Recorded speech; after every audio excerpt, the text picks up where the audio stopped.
Ya, kita tinggalkan ego kita untuk kemudian mengambil yang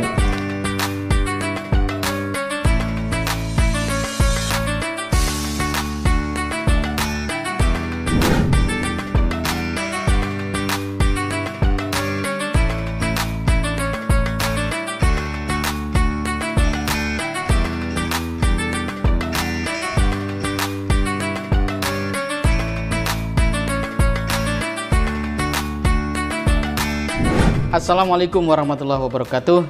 Pemirsa BMH TV dimanapun berada, alhamdulillah Ramadan semakin kita nikmati, kita lalui, dan semoga membawa dorongan untuk kita menjadi manusia, menjadi hamba Allah yang berarti. Pada kesempatan Tadabbur Harian Ramadan kali ini telah hadir bersama saya Ustadz Lalu Mabrul MPDI. Beliau adalah Ketua Yayasan Pesantren Hidayatullah Kota Depok, Jawa Barat. Nah, pada kesempatan ini kita akan membahas sesuatu yang sangat mendasar dan penting, bahkan menjadi salah satu sila di dalam Pancasila, yaitu persatuan. Masya Allah. Oke, kita sapa langsung Ustaz Lalu. Assalamualaikum Ustaz. Waalaikumsalam warahmatullahi wabarakatuh. Energi bersatu semakin tinggi sepertinya umat Islam. Insya Allah Ustaz ya. Terus dipupuk. Alhamdulillah. Oke Ustaz, bisa nanti dimulai dengan dibaca ayatnya. Kemudian apa yang membuat Ustadz terkesan dengan ayat tersebut? Baik, bismillahirrahmanirrahim. Assalamualaikum warahmatullahi wabarakatuh.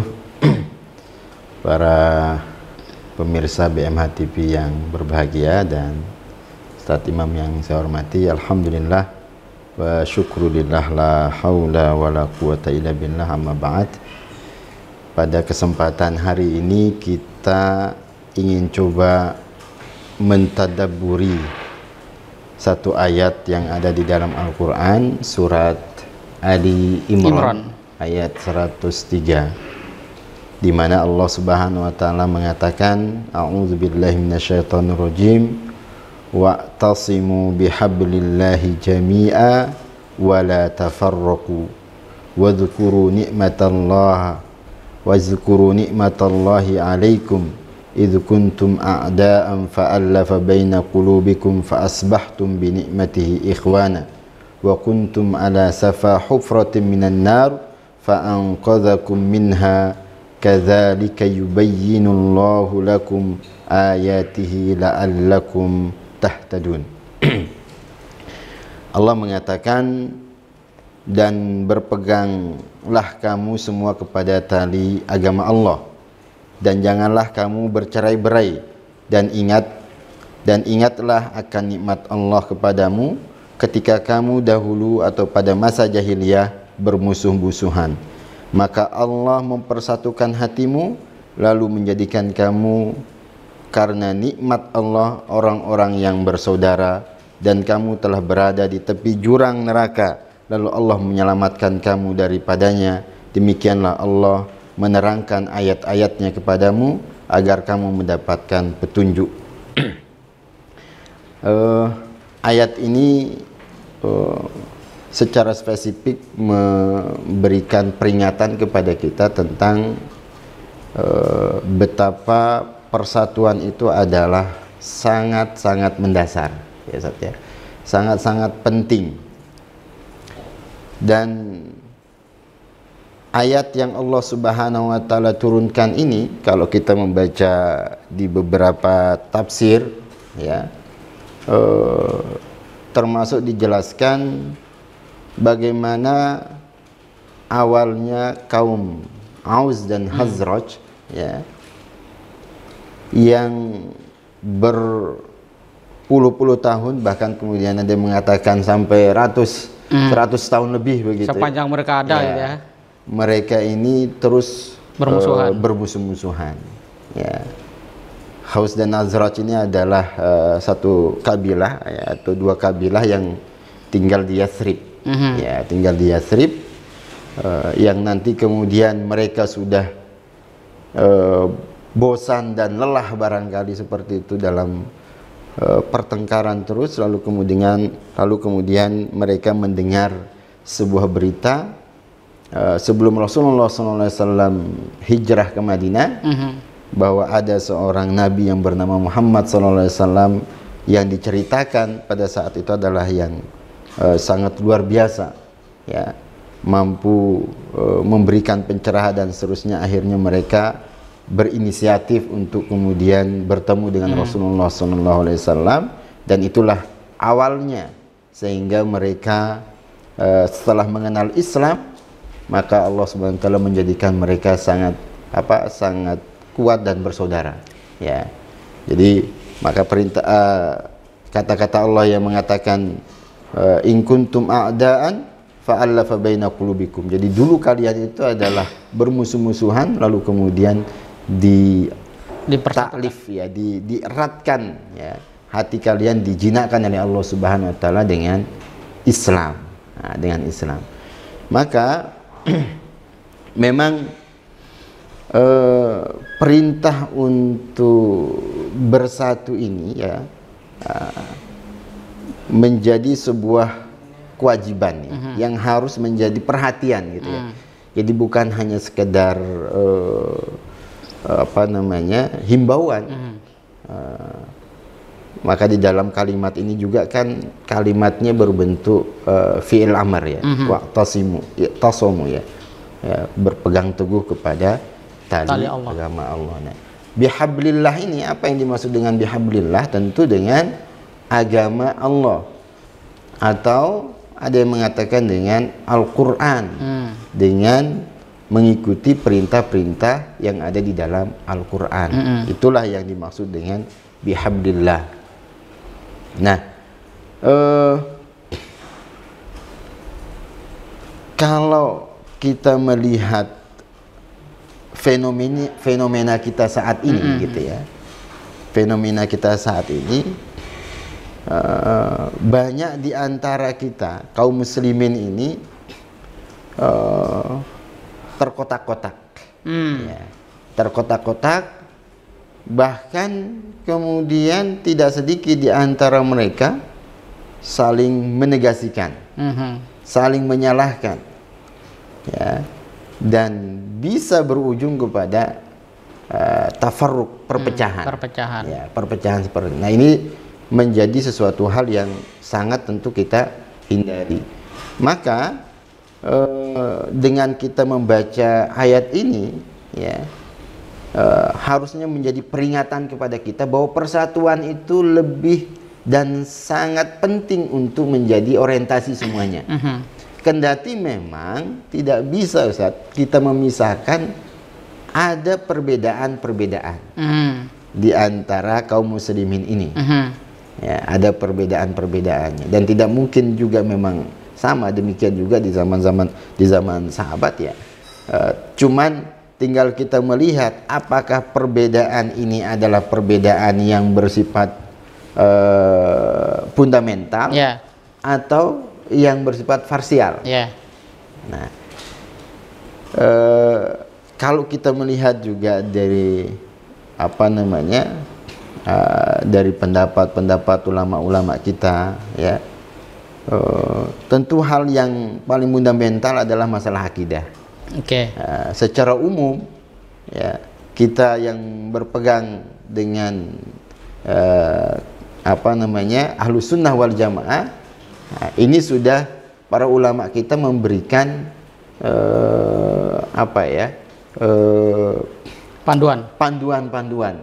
panduan-panduan, ya, sehingga kita tidak akan tersesat. Ya, jadi kembali juga kepada Al-Quran yang tadi itu, kita bagaimana memahami Al-Quran. Bagi kita yang awam, ya, tentu kita juga melihat bagaimana ulama atau para ulama kita ini memahami, ya, memahami, dan kemudian sekaligus adalah menyimpulkan barangkali demikian, ya, apa sih makna-makna yang terkandung di dalam Al-Quran itu sendiri, sehingga betul-betul persatuan ini kita jaga kuat-kuat. Kalaupun terjadi perbedaan-perbedaan, maka, ya, kita tinggalkan ego kita untuk kemudian mengambil yang lebih utama, yaitu adalah persatuan itu sendiri. Kira-kira gambaran sedikit untuk kepentingan bersama, gitu. Betul. Ada contoh, ya, ada contoh yang menarik. Kalau tidak salah saya pernah membaca sebuah sebuah kisahnya Utsman dan Masya Allah bin Mas'ud kalau tidak salah Ustaz ya. Beliau itu ketika posisi di Mina ya, beliau ketika menjamak sholat tidak melakukan qashar. Ya. Ibnu Mas'ud melihat bahwa yang beliau ketahui adalah itu mestinya diqashar. Mestinya diqashar. Nah, tapi karena melihat kalau kemudian mengedepankan keinginannya, pengetahuannya gitu ya. Pengetahuannya dia, ya. Ini akan bisa terjadi hal-hal chaos barangkali dan seterusnya. Maka beliau mengatakan persatuan inilah yang lebih penting dibandingkan mementingkan dirinya sendiri. Dan banyak sebetulnya pendapat-pendapat ulama kita juga yang mengatakan semisal seperti itu ya. Jadi kalau misalnya atau sekiranya kita memiliki pendapat yang mungkin benar, tapi kalau ini diterapkan langsung dan akan terjadi misalnya perpecahan di antara umat, maka mengedepankan persatuan itu jauh lebih penting daripada kemudian kita mengamalkan apa yang kita yakini tadi itu. Masya Allah. Itu sampai seperti itu pentingnya persatuan. Masya Allah. Itu artinya ayat ini menuntut kita menjadi orang yang mampu berpikir panjang. Betul. Berpikir panjang satu sisi, kedua tidak mengedepankan ego sisi yang lain gitu. Ada panduannya nggak itu misalnya dari katakanlah hadis atau pendapat ulama agar kita bisa menjadi orang yang kemudian mengutamakan asas manfaat atau maslahat bagi semuanya gitu ya. Mungkin pendapat kita benar gitu ya. Dalam satu contoh tadi kasus Utsman dengan Ibnu Mas'ud.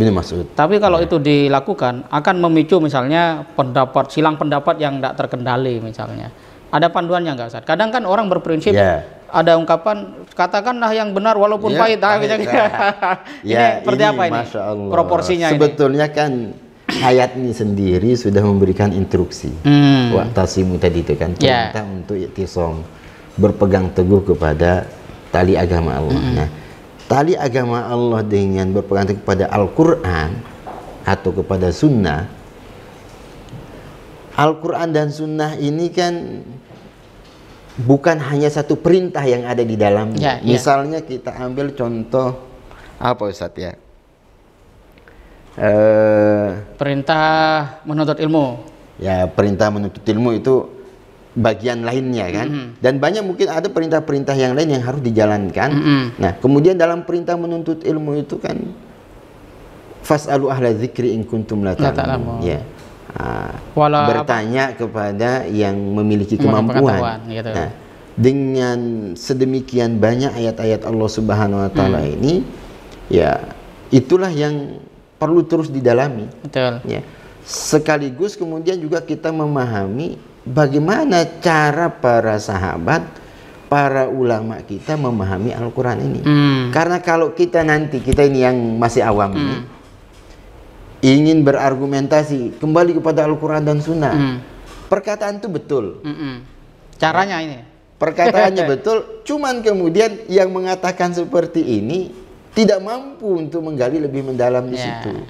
Sehingga nggak bisa memberi contoh dan metode. Tidak bisa memberikan contoh dan metode karena memang pengetahuannya sangat lemah. Kemampuan membaca Al-Qurannya mungkin juga lemah. Bagaimana mengartikannya, mentadaburnya, sementara Al-Quran ini adalah memiliki disiplin ilmu yang luar biasa. Betul. Maka tentu kembali kepada Al-Quran dan Sunnah untuk kita lebih kuat ini adalah bagaimana kita juga mengambil istifadah, mengambil manfaat, mengambil faedah dari para ulama-ulama kita yang sudah luar biasa memahami. Sehingga kemudian ada ahli tafsir, ada ahli hadis, itu kan karena beliau ada disiplin ilmu di situ. Nggak mungkin ada istilah ahli tafsir kalau kemudian hanya kembali kepada tekstualnya saja. Betul. Luar biasa, Ustaz. Terima kasih banyak ini atas tadaburnya pada kesempatan ini. Pemirsa BMH TV, pada akhirnya kita penting melihat bahwa sistem nilai di dalam Al-Quran Kalau kita mau ibaratkan mungkin seperti gedung pencakar langit gitu saja. Mulai dari pondasinya memang harus betul-betul kokoh, kemudian ketinggiannya juga relevan dengan kekuatan pondasinya. Sisi yang lain segala hal yang bersifat safety gitu ya, pengamanan dan sebagainya juga harus kita hadirkan. Tapi secara prinsip kita dituntut oleh Al-Qur'an, oleh Allah Subhanahu wa taala untuk tidak mengedepankan ego. Betul. Tetapi kita harus melihat kemaslahatan bersama. Karena yang terpenting dari umat Islam itu adalah kekuatannya. Betul. Ya, bukan sebatas banyaknya, bukan sebatas pada kualitas semata, tetapi sejauh mana dia punya kekuatan. Kalau kata Quran, khairu ummah itu. Nah, fungsi pada khairu ummah itu. Dan dalam konteks yang lebih mikro bagi suami istri, ya perbanyak untuk bersatu gitu ya. Artinya boleh berbeda pendapat, tapi tidak terjebak dalam perdebatan. Apalagi kalau perdebatannya adalah masalah selera, sesuatu hal yang tidak, ya fundamental lah. Fundamental, betul. Kalau misalnya beda selera makannya, ini sukanya jengkol, yang sukanya, yang satunya juga apa, pete. Gitu. Itu kan bukan yang prinsip, bukan yang prinsip. Tapi kalau kemudian masalah apa namanya keyakinan, itu kan prinsip, betul. Atau syariat yang memang sudah jelas-jelas secara perintahnya harus dijalankan, sementara kemudian dia tidak menjalankan dengan alasan kan kita harus toleransi. Nah, ini kan sesuatu berbahaya itu ya. Salah tempat. Salah tempat, betul. Dan memang kita biasanya bertengkar tuh pada aspek teknis. Nah, pada itulah kemudian sesungguhnya kebesaran jiwa kita diuji. Mau ikut Al-Qur'an atau kita mengedepankan ego itu. Nah, Quran mengendaki kita turunkan ego, kedepankan iman. Masya Allah, luar biasa. Kita jumpa lagi pada Tadabbur Harian Ramadan yang akan datang. Terus dukung BMH TV, channel yang cerdas menggerakkan dengan cara like, comment, share, dan subscribe. Assalamualaikum warahmatullahi wabarakatuh. Waalaikumsalam.